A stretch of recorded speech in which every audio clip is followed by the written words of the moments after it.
I'm gonna welcome now on stage Petru Dumitriu. Petru also has a background as a former diplomat.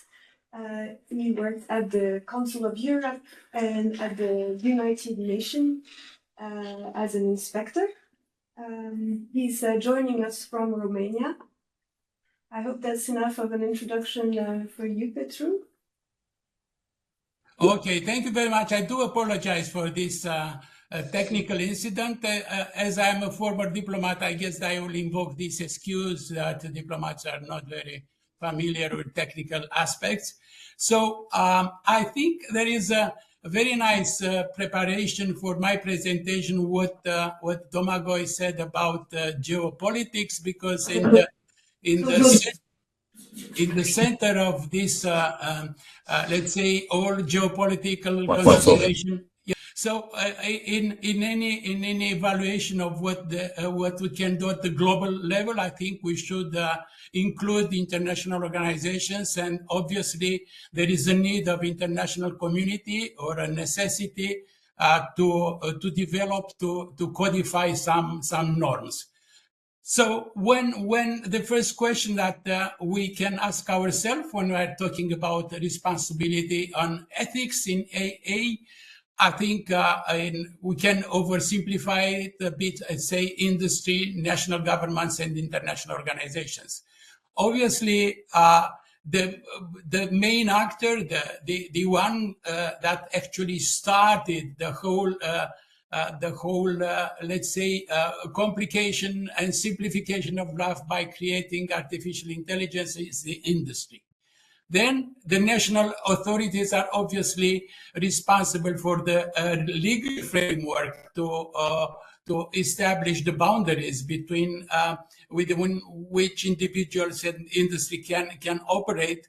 And of course, I recognize here what Domagoj said about the different systems of considering and valuing ethics. That is very true, but that gives me the opportunity to go to the next actor, which is the international organization, in the sense that it is there where we could find a balance between the three ethical, three system of seeing differently the ethic, and it is there when all tensions that were identified by Domagoj can be somehow mitigated, and the consensus can go out of the negotiations.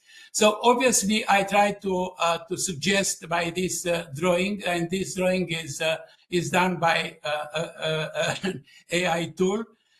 We have really a race between a gazelle and an elephant. The gazelle being the innovation, the industry, and the elephant being the body that can introduce regulations, norms, rules at national or international level.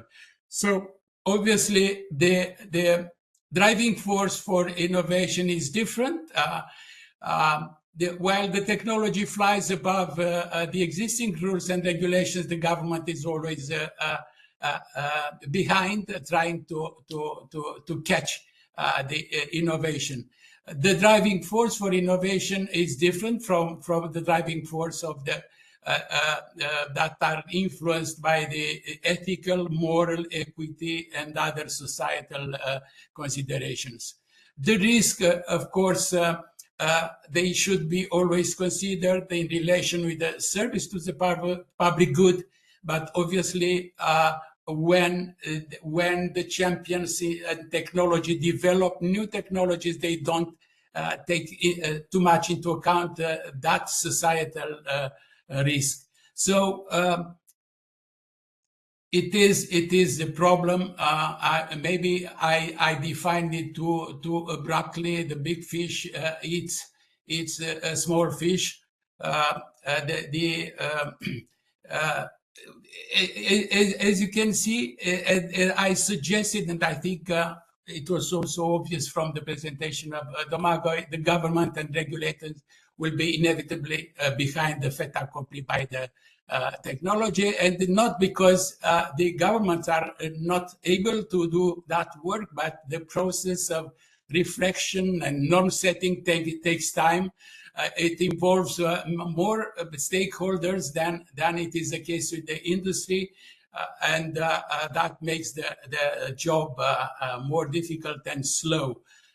So the first, I would say that the first way to face that situation is the classical way, in the sense that the starting point in considering any international norms is to define, in particularly in the context of ethics and human rights, that the same rights that people have offline must also be protected online.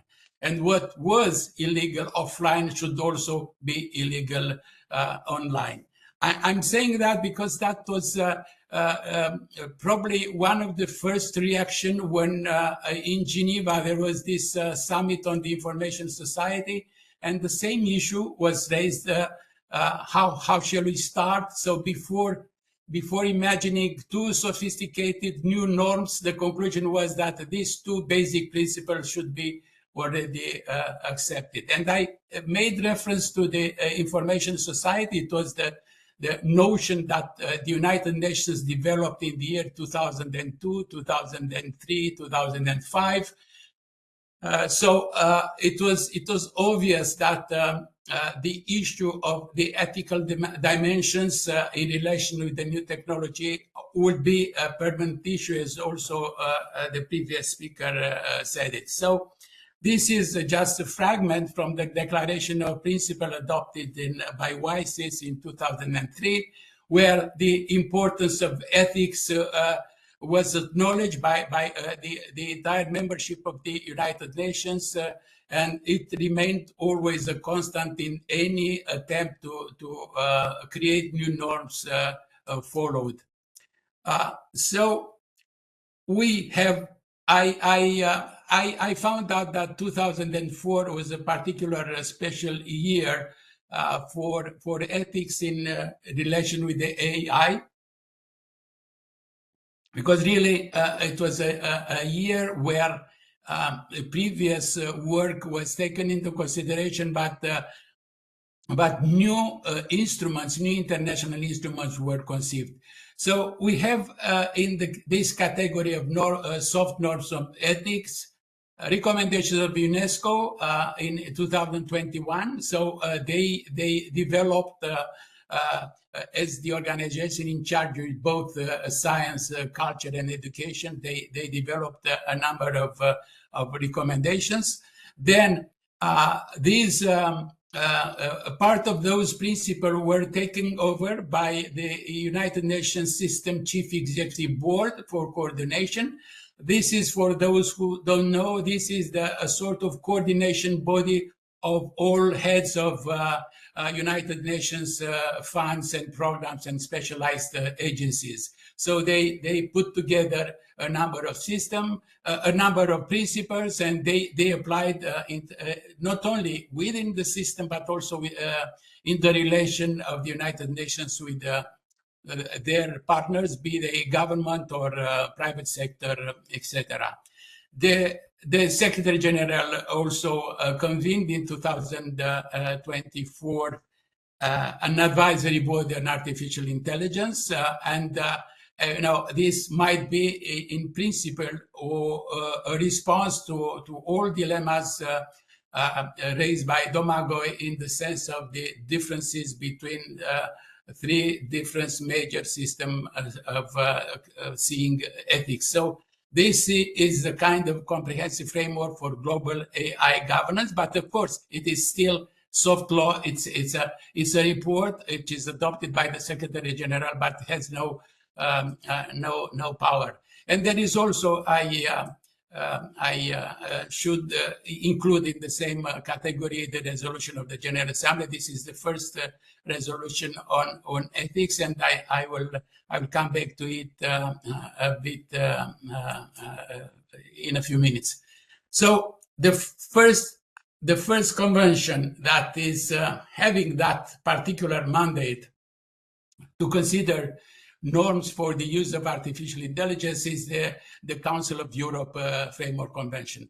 One should know that the Council of Europe Convention has always limited, circumscribed to their mandate and competence, which is human rights, democracy, and the rule of law.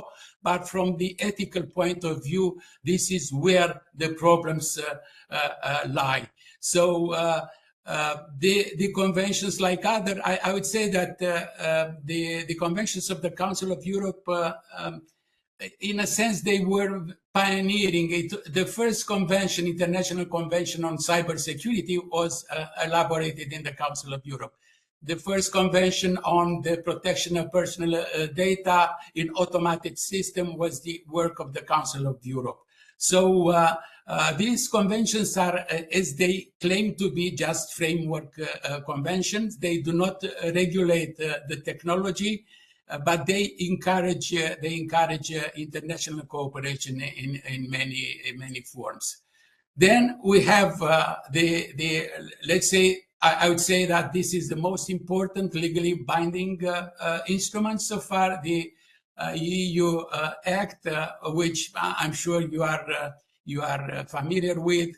What I should emphasize has been a difference from the soft law and from the Convention of the Council of Europe is that it deals with the entire complexity of artificial intelligence in all stages of development, the placing the products on the market, putting into the service, and the use of artificial intelligence. Of course, in the center of this ethical perspective is the human being, and that is and it is connected with the other instruments developed in time by the European Union, including the Charter of Fundamental Rights.